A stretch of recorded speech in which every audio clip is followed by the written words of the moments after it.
O'sha zotlardan Hazrati Abdullah ibn Abbos, Payg'ambar alayhissalatu vassalamning kimlari? Jiyanlari. Bir kuni Payg'ambar alayhissalatu vassalamning masjidlarida e'tikof holda o'tirardilar. O'zlari e'tikofdalar, Rasulullohning masjidlarida. Ko'rdilarki, shu mehrob tarafga bir birodari kelib, qarang, innamal mu'minuna ikhva dedik. Albatta mu'minlar birodarlardirlar deya Rasulullohni qarang, sahobalari buni yaxshi tushunishgan. Ko'rdilar, ana u birodarlari. Al-muslim axul muslim dedilar Payg'ambar alayhissalatu vassalam. Musulmon bir musulmonni birodari deya u zot u so'zlari bilan aytdilar. U zot, ya'ni Hazrati Abdullah ibn Abbos ko'rdilar ana u zotni, o'zlarini jigarlari, akalari, birodarlarini mahmum holda, shunday g'amga cho'kkan bir g'amg'in holda ko'rib, u masjidning yog'ida e'tikofda o'tirdilar. Yonlariga keldilar. Ey birodar, namuncha g'amga cho'kkansiz? Axir siz Allohning uyida o'tiribsiz. Rasulullohning masjidlaridasiz. Siz Allohning uyiga kira turib bunday g'amginsiz.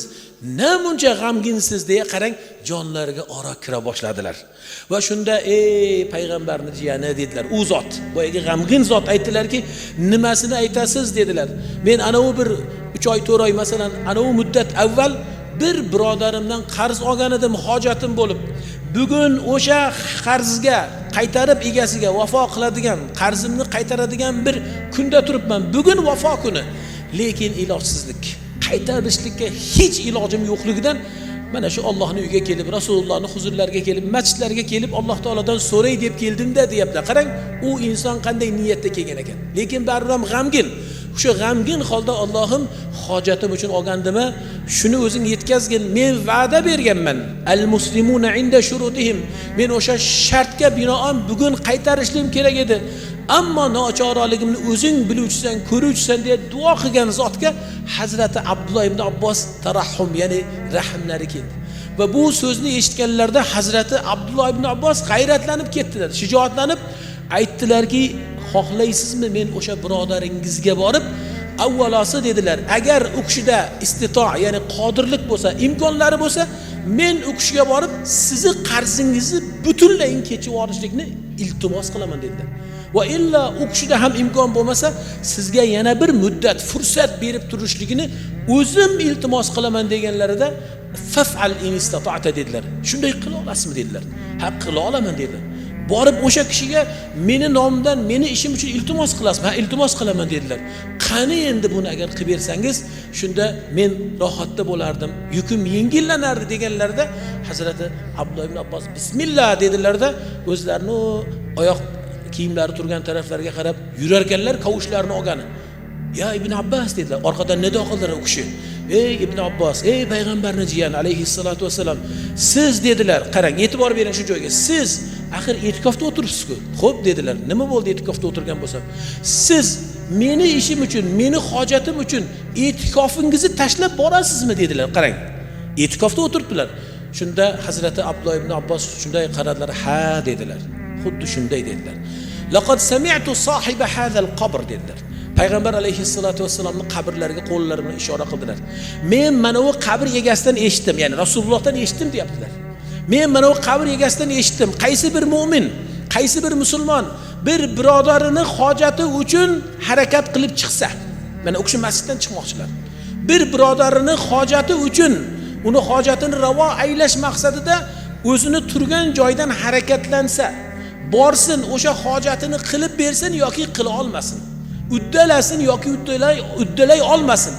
Mana shu amalini o'ziga, e'tibor qiling yoshlar. Mana shu amalini o'ziga meni mana u masjidimda 10 yil e'tikof o'tirishidan ajri buyuk bo'ladi dedilar. Allohu akbar. Kim o'zi oramizda bormikin? Oramizda bormikin yoki arablarning o'zlarida nodir bo'ladi. Payg'ambar alayhissalatu vassalamning masjidlarida kim 10 yil e'tikof o'tira oladi? O'tira olgan.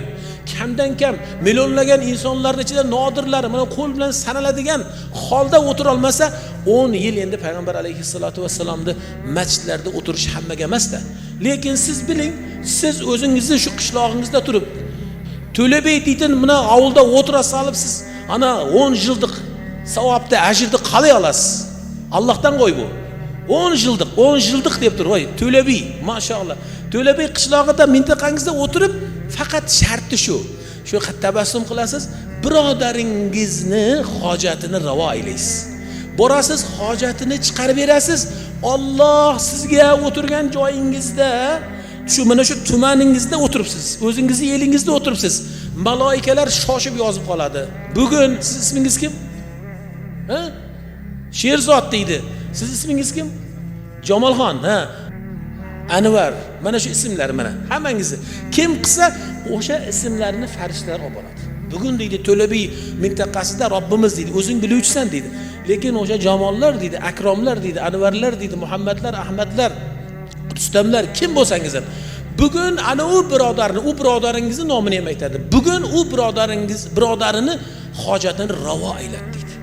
Va bu bilan siz nima qilasiz? Allohni quvontirasiz va sizni nimangizga, hisob daftaringizga bu bonus bo'lganligi uchun nima tushdi? 10 yillik Rasululloh sallallohu alayhi va sallamning masjidlarida e'tikof o'tirish ajri savobi sizga yozildi. Kim shuni xohlamaydi? Qo'l ko'tarsin. Kim xohlaganlar ko'tarsin. Shu ishni qilasizmi? 10 yillik e'tikof o'tirasizmi hoji aka? Unda hojat borar bo'ling.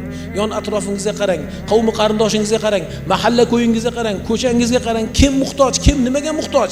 Muhtojlarni bugun behojat qilaylik, o'zaro yordamlanaylik. O'zaro har birimiz qo'limizdan kelgan. Shunda nima bo'lamiz?